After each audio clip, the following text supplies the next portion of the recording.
Hello and welcome. Monday morning, November 29th. Glad you're here, and we want to teach you something about children. Again, take these topics. There's 7 lessons for the whole week. Take them, write them down, listen to them, go back and study them, or you can play them for your kids if you want.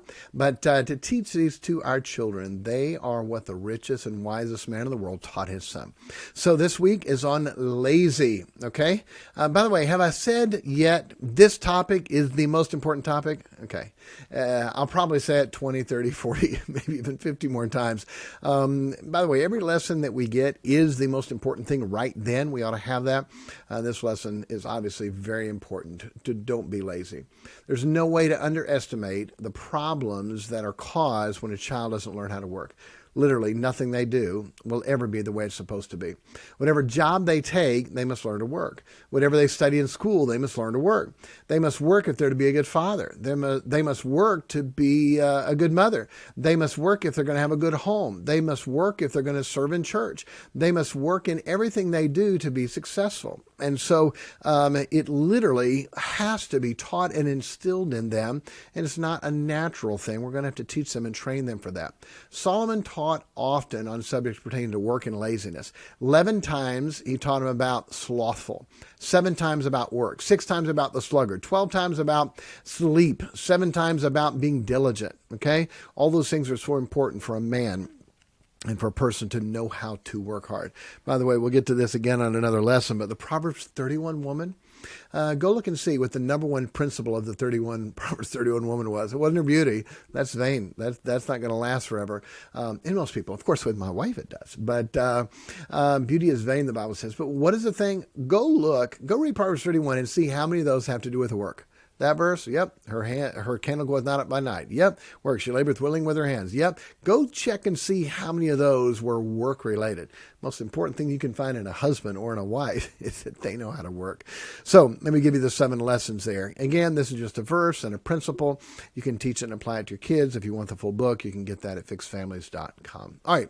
The lazy will always be under someone. Proverbs 12:24. The hand of the diligent shall be a rule, but the slothful shall be under tribute. The lazy person, they're always going to be under somebody. Someone's always going to be telling them what to do. Hey, you want to be the boss? And you work hard.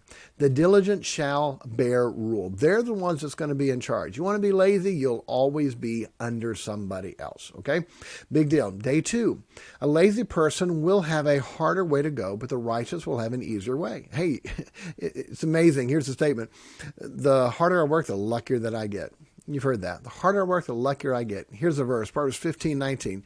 The way of the slothful man is a hedge of thorns, but the way of the righteous is made plain. It's amazing. When you live right, God makes your way plain. He goes before you. In the military, it's called the point man, and he's the one up front, going through the jungle, cutting the path, leading the way. It's the dog that's in the front that's making the way for the rest of the team to go, the best, the strongest dog. It's amazing. When you do right, God says he'll make the way plain. But a slothful man, everything he does is harder. Everything. It's a hedge of thorns. Hedges are not easy to go through. You see, oh yeah, just those nice small leaves. No, there's thick underbrush there. It's hard to get through a hedge. But a hedge of thorns, everything is harder if you are lazy. Son, it's just a lot easier the harder you work. It is. Day 3. A lazy person will always have an excuse why they can't work. A lazy person will always have an excuse why they can't work. The slothful man saith, there's a lion without, I shall be slain in the streets. They always have an excuse. Oh, I can't go to work, I got this. Teach your kids, there's not an excuse. You do it. I can't. Don't say that. Don't say that. You might need some help, but don't say I can't, okay? You can. The Bible says first, if there be a willing mind. We have to have that willing mind.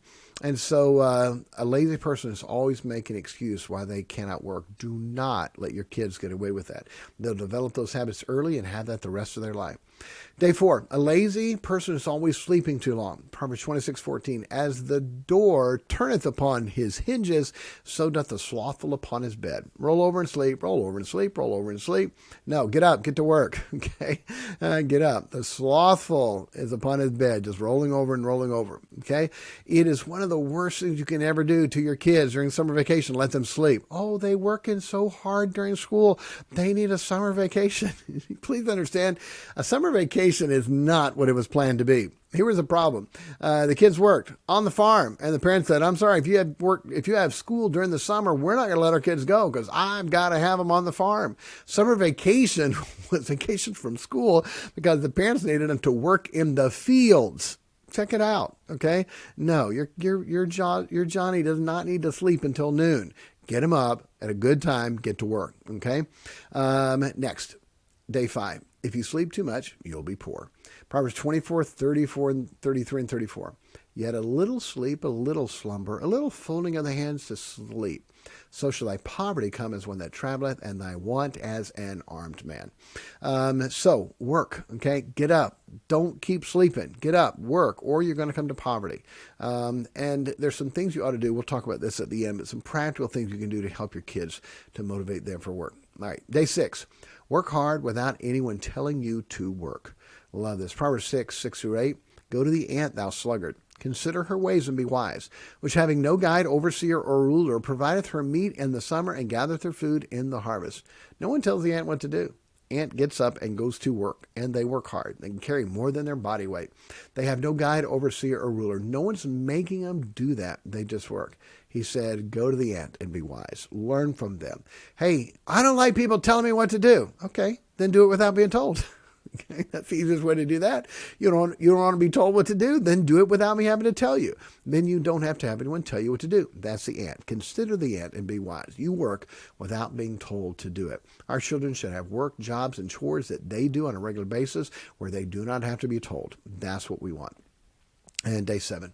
The lazy man will want a lot, but will have nothing. Proverbs 13, verse 4, the soul of the sluggard desireth and hath nothing, but the soul of the diligent shall be made fat. And that fat is blessed, okay? The soul of the sluggard desireth, boy, they want stuff, but they don't have anything. The soul of the diligent, boy, look at the blessings that he has on himself. I'm going to teach 9 practical points before that. I've taught this in other podcasts, but I want to give you this. It's in regard to work, a number one worker. One of the best things you'll ever hear, practical way for kids to work. There's 4 different types of workers. Number 4, bad worker. He won't do what he's told. Tell him to do something. He didn't do it. Can't find him. Where's he at? He didn't do what he's supposed to do. Number 4 worker, they will constantly be looking for a job. Number 3 worker, they do what they're told, and then you can't find them. Where did they go? They're on their phone. They're taking a smoke. Hopefully not your kids, but on the job. They're in the bathroom. You can't find them. They're gone. All right. That's a number 3 worker. He may keep a job if it's an economy where they need workers. If it's not, he'll lose a job. That's number 3 worker. Not a good worker. Number 2 worker. They do what they're told, and then they come back and say, all right, now what's next? You did that already? Already done. Okay, great. You want to be the person, man, I can't keep him busy. Every time I give him something to do, he's done and he needs something else to do. That guy will always have a job and he will get raises and be a great worker. Okay, number 2 worker. They do what they're told and come back saying, now what? Number 1 worker, the best part, they don't have to be told what to do. They do what they're supposed to do without being told. Here's someone who's working at McDonald's, no customers. What do? Look around what needs to be done. Well, the countertop needs washed. The ketchup needs filled up. This needs done. That needs done. Do what needs to be done without being told. You know what you call that guy? Boss. Okay? Boss. Owner.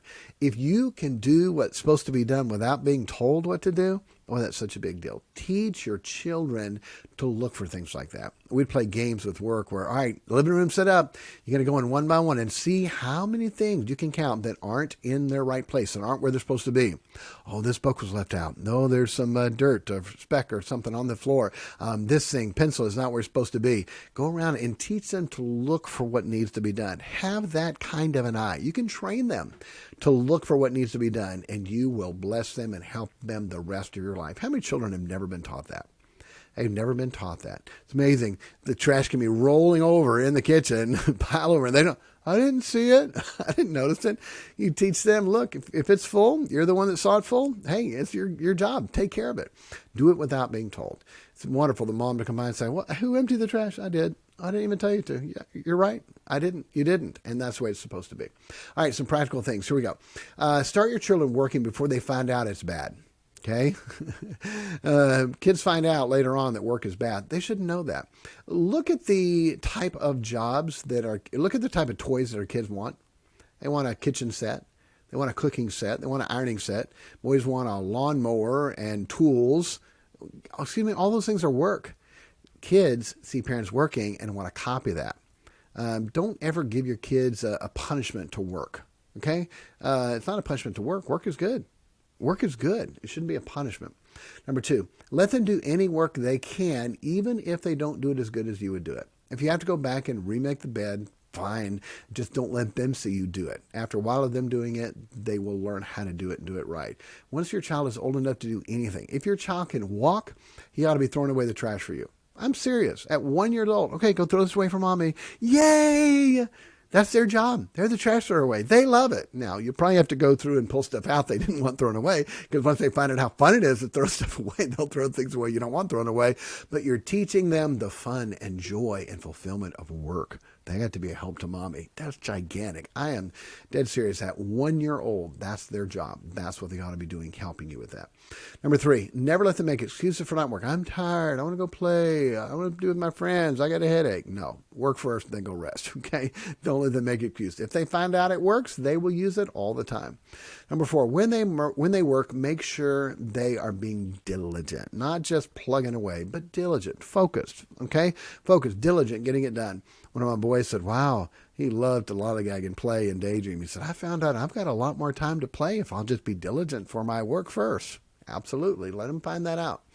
Next, don't let them sleep and sleep and sleep. Not during the summer even. We talked about that. Number 6, teaching the importance of working first and playing later. We just talked about that. Work with your children so they can see you working and so you can show them how to do it. Boy, I worked so much with my dad, and my dad always outworked us. He was sweating like crazy. He was working harder. How in the world can he do that? We're out there hoeing. Boy, he made it just look so easy, and he moved so much more dirt and cleared more than we did. Work with your kids. Let them see you work. Let them see you know how to work. I would stop when we're working in the gardens. All right, boys, who do you think's working the most? And I am sweating like a dog. Yeah, you are, Dad. Okay, work. Okay, work hard. Let them see you work with them. Great thing to do. Number 8, teach them to work for their mom, their dad, or others. Don't let them just think work is for them so they can make money.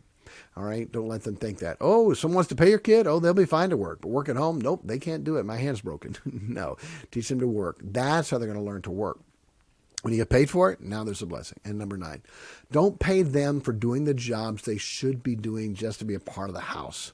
You live here. You eat dishes here. You live here. You clean here. They live there. There are some things, all the normal household things, they should not get paid to do it. Those are things you do because you live here. We all pitch in. Mom doesn't get paid for doing the dishes or the laundry. Dad doesn't get paid for mowing the yard. No, this is part of, we live in this home, in this family, and this is your job. But find extra things that you can do for them that aren't their job so they can earn money and see the blessings and benefits and rewards of that. My shirts, I let my girls iron my shirts, and I would pay them a little bit of money to iron my shirts. The boys taught them how to shine my shoes, so let them shine my shoes and pay them a little bit of money. Those aren't their normal responsibilities, and I could just tell them to do them, and they would, but I wanted to use it to teach them the reward of working, money, tithing, saving, gifting, all of those things. And so let them have some extra jobs that they can do where they can make some money, but don't give them an allowance and let them feel entitled. I live here, you owe me. No, I don't owe you anything. You owe me. You ate my food. You live in my house. And so there's some practical things you can do to help your kids. Make sure your children know how to work. There's not going to be many things that are bigger and more important than that. All right, God bless you. See you next time.